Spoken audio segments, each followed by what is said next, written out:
¿Qué pasa? This is Al Chopper, your hippie-dippy traffic man. With all the hippie-dippy traffic, man. Well, let's take a look at traffic. There it is! Well, the bridges look okay, but I'm not sure about the tunnel, because I can't see the tunnel. And the highways, all the highways I can see are loaded with cars. They're always loaded. That's why they call them highways. So long, man. So long, man. So long, man. I think that guy has a serious drug problem. Oh, how you doing it, folks? Yeah, where to today? To the Dalton School, please. Oh, Dalton School, okay. Coming right up. You got it, my friend. Folks, hey, please, excuse me, but I don't allow any foreplay in my cab. You know, unless I'm actively involved. George? Is that you? I can't believe it, George. It's me, Judith, your ex-wife. It's a good thing I didn't get physically aroused. Seeing you would have killed that instantly. Since when does your repertoire include physical arousal? Ever since you left 19 years ago. In fact, as I recall, it took place while I was watching you pack. This is George? Yes. No wonder I'm a god to you. I'm sorry, George. I had a lot of hostility. Yeah. Well, it's too bad you didn't express it more openly. We might still be married. You know, hostility can be a turn-on. Well, I guess I should introduce you. George O'Grady, this is my husband, Dr. Wellington Fairchild. What kind of a doctor are you? I'm a doctor of love. Is that Barry White I got back there? I'm a licensed doctor who specializes in helping people with their lovemaking. Where do you hang your diploma? I'm a sexologist, George. It's a legitimate field. Yeah. How many organs did you have to transplant to improve her, oh doctor of lovemaking? Judith's divine sexuality had nothing to do with transplants, George. In fact, all it required was the removal of one organ, yours. Yeah. Listen, I'll tell you what. I'll let you know when we get to the Dalton School. Meantime, why don't you two newlyweds just lean back and knock off about 6 or 8 simultaneous multiple orgasms? Actually, we've been married for 19 years, George. We're going to our daughter's graduation. She's valedictorian. Big deal. I got a dog that I can walk off leash. So how did you two get together anyway? One of those personal ads? Emotionally immature, greedy, divorced, white, female, non-smoking bedwetter seeks any port in a storm? We met on a hydrofoil in the Amazon. I'm a lawyer now, George. I was in Brazil representing my firm, securing kidney rights from the natives. Yes, and I was on vacation. Judy, you're a lawyer? Come on. Judith. Yeah. All that time I thought I was married to a legal secretary with no ambition whatsoever. You were. You know, it's not too late to turn your life around, George. So there's no need to turn my life around. There's nothing wrong with being a cab driver. Well, nobody said there was. George, look, I've done some work on the correlation between impotence and rage. I think you're very angry, aren't you? No? Right now I'm feeling pretty good because we've arrived at the Dalton School. I think you owe me $7.50. Well, here's my business card, George. If you need anything. Wait a minute, what is this? It's my business card. No, it's not. It's your business card with a $100 bill wrapped around it. Listen, Judy, thanks, but I got my pride. I don't need your business card.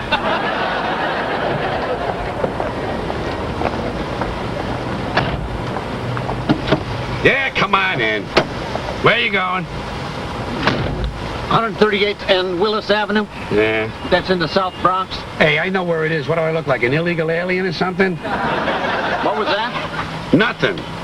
I'm having a nice day, and I'm really looking forward to going to the South Bronx. Check your mirrors. Hands at 10 and 2, please. Hey, I prefer keeping mine at 9:45 and 2:15. Gives me an extra half hour to get where I'm going. Listen, why don't you just lean back and take life easy? Enjoy life while you can. You're going to the South Bronx.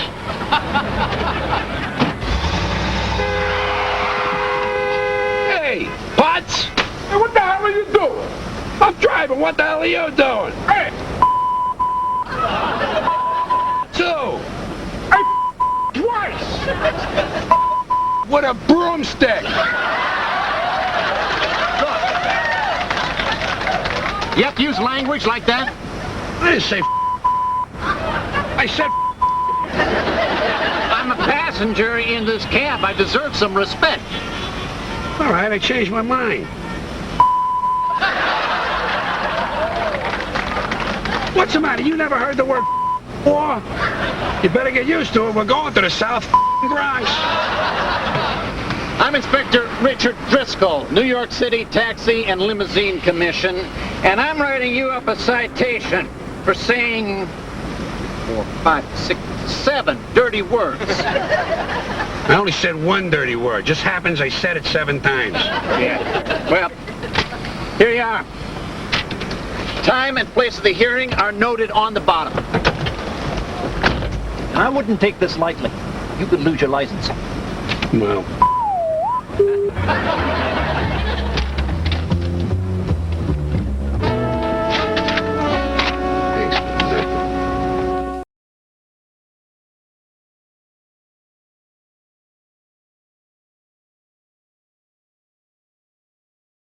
I'm busy. Jack, Jack, listen, the last time we talked about how much money I was making, you said give it a few months and see where we stand. Has it already been a few months? It's been 2 years, Jack. Oh, geez. Wow, time flies. You know, Mason's Pub has offered me a job. That dumb? I've been in that place. I felt uncomfortable. Everybody had jobs, hobbies, lives. I didn't understand why they were drinking. Well, the point is they've got a nicer clientele there. They've got a nicer clientele floating in the East River. Look, guys, I can make better tips there.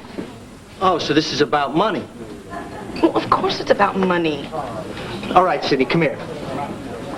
Sit down. Now, look.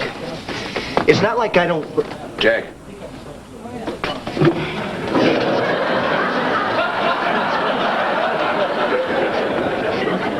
You know, it's not like I don't appreciate everything you do around here, especially that tight blue top. It's just, if I give you a raise, I gotta give everybody a raise. Fine, Jack, I quit. No, wait. All right, I tell you what. How about every once in a while, when I'm not looking, just, reach into the cash register and grab a 20 or something. I'm no good at cashing out. I'll never notice. Well, okay, Jack. All right. Hey. Shut up. Everybody shut up. I got a wild hair growing you know where. Well, hey, give them room, everyone. You know what that means, huh? Yeah. George, What? perhaps a nice soothing beer? A beer? Jack, he's got the hair. It's whiskey with the hair. Yeah, give me that. Come on. George, What do you want? Huh? come here. What's going on? What do you want? George, I love you. I hate to see you in pain. You feel better? Yeah. Thanks, Harry. So what's wrong? What's the problem? But my ex-wife got in my cab today. Hey. On top of that, she was with her present husband. And, worst of all, she looks great. Plus, she's a lawyer now. A lawyer? Yeah. But she was so stupid. You're thinking of Jeannie, my second wife. She's a psychic advisor. Hey, George, life goes on. Come on, you can't keep it... Listen, that's not what made me mad. What made me mad was what made me mad when I got mad at first. You see what I mean? I'm mad, and I'm just mad. Look, I'll tell you what happened. When she gets out of the cab, a spy gets in. A spy? Jeez, hope you didn't tell them everything you know. No. I told him everything you know, Frank. Took me about 8 seconds. I'm talking about a spy from the cab company. But the cab company has spies? What, are you kidding me? They got spies on us all the time. They want to make sure you're not riding off the meter, that you're treating people courteously, want to make sure you have on clean clothes, crap like that, you know? I'm telling you, there are spies everywhere, Sidney. Oh. 1984, It's already here. Well, what did you do? All I did was speak my mind. Geez, it's getting so you can't say anything these days unless it's politically, socially, and theologically correct. Oh, boy, what you say? Well, you can take a look at it yourself. I got it right here on the summons. So what's wrong with this? Yeah. Is it a grammatical problem? Your syntax seems correct. Now, look, I know this is going to be an unpopular opinion, but I don't think dirty language is necessary unless it's in a romantic situation. Can't you see what they're doing? They're taking my words out of context. Language is all about context. And words have different meanings. For instance, while Peter was screwing closed the crack on the box of nuts, he pricked his finger. Grabbing Dick's hammer, he delivered a hard, firm blow. Now listen, that's a perfectly clean idea expressed in perfectly clean language. I'm telling you, it's words themselves are not the problem. Yeah, but George, the word that you got in trouble for is just dirty. I mean, I'd like to see you work that into a perfectly clean sentence. Uh-huh. What, this word? Yeah. The one on here? That one right there, yeah. Clean sentence. Clean. Right. Okay. I'm gonna go home and clean my apartment.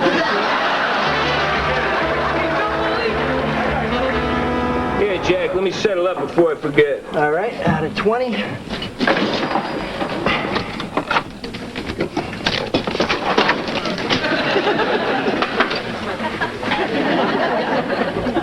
Harry, can I talk to you? What's it about? It's about my mother. You know, she's getting up there in years. She doesn't get around so good anymore. She's on a fixed income. She's got 6 or 7 prescriptions, and those things cost a lot of money. So consequently, she's having a tough time making ends meet. Listen, you tell your mother she pays on time like anybody else. I'll give it a message. But this was her idea. I had nothing to do with it. Hey, it's your mother. You did the right thing. Family is so important.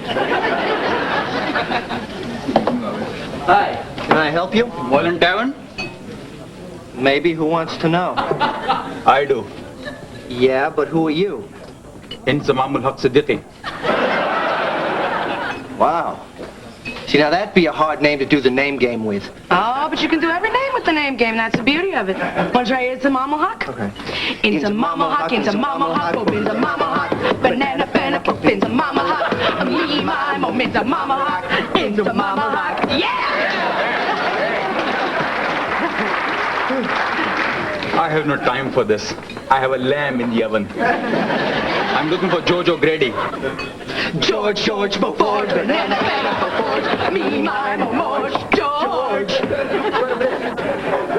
Wait a minute. I think I remember you. Didn't I ride in your cab once? I'm now your union shop steward. Inzamamul Haq Siddiqui. So what, they booted you upstairs, huh? You were the worst cab driver in the city. I was. Now it appears you are. I say this is your 17th offense for foul language. And you've already had your license suspended 3 times. Hey, come on. This is the way they talked in my family. I didn't make these words up. Although I have come up with a few interesting variations, especially in the area of compound verbs. Listen, Inzamaka. Inzamamul Haq. Inzamama. Look. Inzamamul Haq. What's the difference? Come on, this is some rinky-dinky city official. Slip the guy a few drachmas and go home and suck on a water pipe.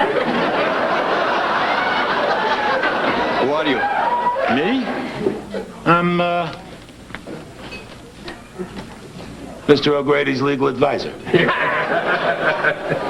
Forget suspension. This time they are going to revoke his license for good unless he apologizes and begs for forgiveness. No. Apologies for when you're feeling sorry for something. I'm not sorry for this. Yeah, well, you're gonna be sorry when you lose your license. Listen, George, I'm gonna have to advise you to plea bargain here. I mean, sometimes you just gotta suck it up and take your medicine. What are you gonna do if you get fired? You kidding me?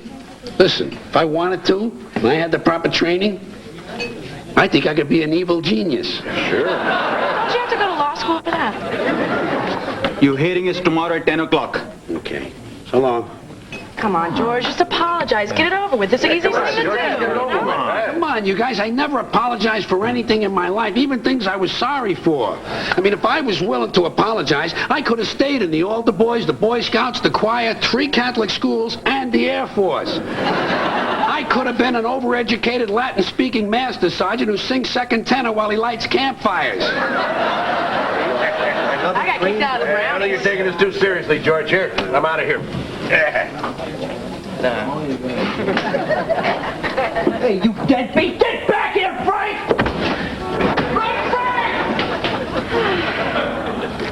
Next week, I'm going for a D cup.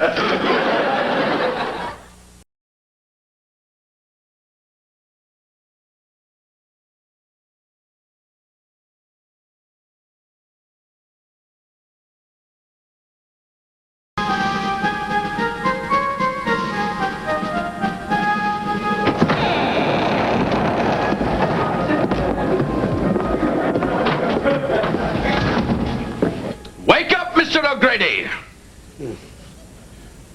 How'd you get in here? Franklin had a key. Oh, the famous key from the kite experiment. No, we got it from the super. Look, Jeff, our hair is back in style. Mr. O'Grady, we've been looking for you for the past few nights. Oh, well, you're the founding fathers. I guess you found me.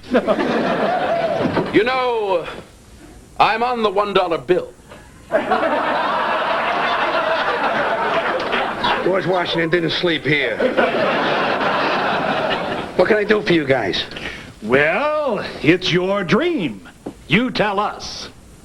Well, they're trying to take away my job just because of something I said.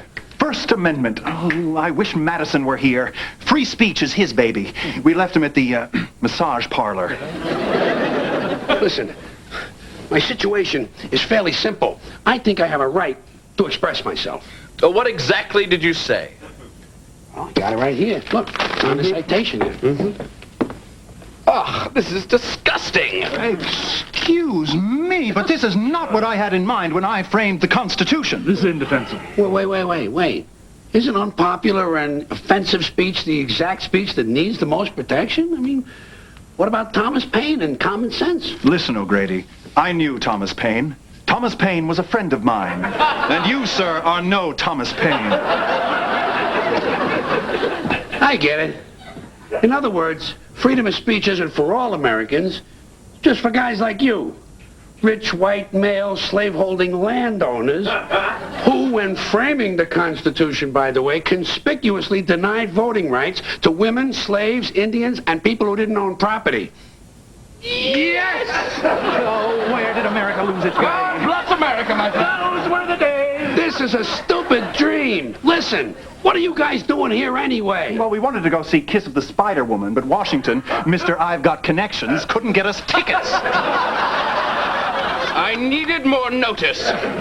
Come on, now you're just yanking my chain. See, there you go again. No, I don't go. You go. Come on, you're wasting valuable dream time for me. Let's go. Out you go. Come on, it's all over. Well, that's okay. We've got to get to Howard Stern's house anyway. Hey, you too, Franklin.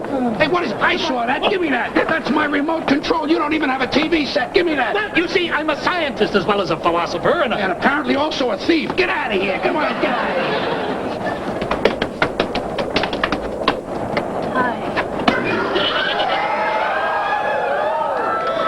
I'm the star of your next dream. Yeah, I know. Now listen, Miss Peep. Ms. Peep. We can have a real nice dream, you know?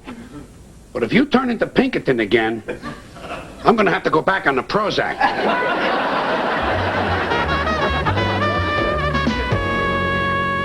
This man represents New York City to people from all 4 corners of the globe.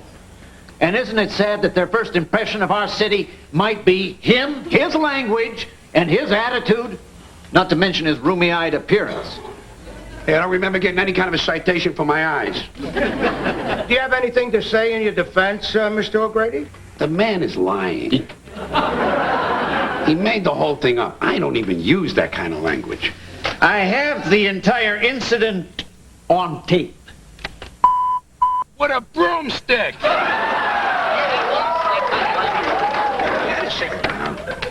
In that case, I was lying. Is that all you have to say, Mr. O'Grady? Because you're in danger of permanently losing your hack license. Listen, I was just blowing off steam because I was under a lot of pressure.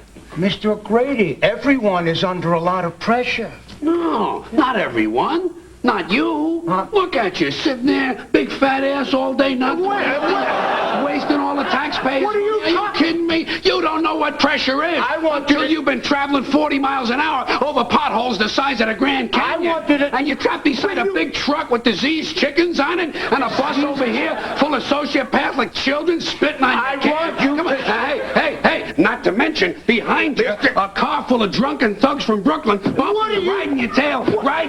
And what do you got up front? Look at that. A station wagon from Connecticut. And what do you got in it? You got upwardly mobile professional dorks out shopping for arugula and goat cheese. That is no excuse for this kind of language. Listen, when I was a kid, I was taught to respect certain kinds of people, weren't you? Policemen, firemen, athletes, soldiers and sailors. What about you? Am I right? Yeah, These people, you ever hear the way they talk? Listen, some of them swear like sailors. That is enough, Mr. O'Grady. Listen, I guess it's okay for them to swear, huh? It's okay for some occupations to swear, but not cab drivers. That ain't fair. Will you shut up? No, you shut up. No, you shut up.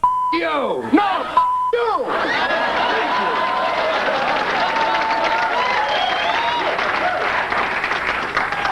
Case dismissed.